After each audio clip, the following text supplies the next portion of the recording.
Sandrine Aboukrat a été le pilier de Daniel Lévy et l'a soutenu coûte que coûte dans la maladie jusqu'à son dernier souffle.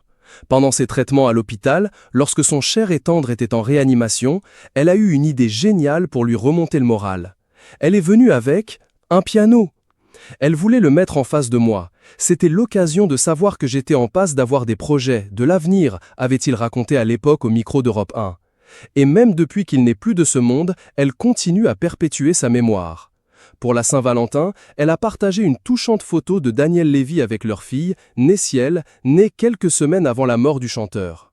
En voyant le cliché de celui qui a joué Moïse dans les 10 commandements légèrement amaigri, mais tout sourire, il est difficile d'imaginer qu'il allait quitter ce monde peu après. Il semble tellement heureux face à sa petite fille, dont la mère protectrice a pris le soin de cacher le visage.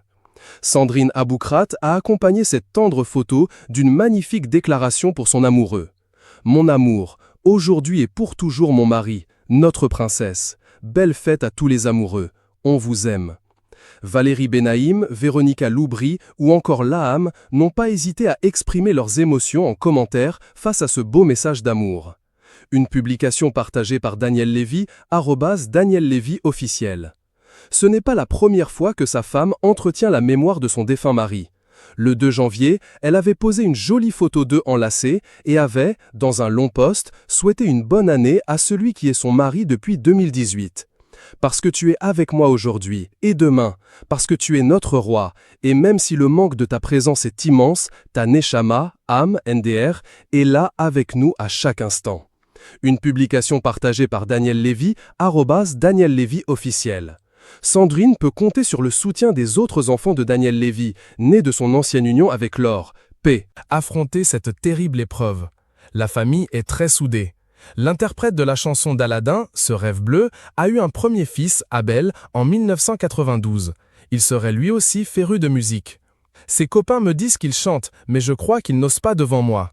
Mais je sais qu'il chante, avait déclaré Daniel Lévy il y a quelques années dans Gala. Il a ensuite eu Raphaël et Rivka. Une publication partagée par Daniel Lévy, @DanielLévy_officiel, Raphaël est une tronche. Il va à la Sorbonne, porte des nœuds papillons, on dirait un lord anglais. Et il y a la petite dernière, Rivka, elle ne fait pas encore de musique, mais je sens qu'elle y viendra, racontait le fier papa dans Voici. Malheureusement, la vie ne lui a pas laissé le temps de les entendre sortir leurs premières notes.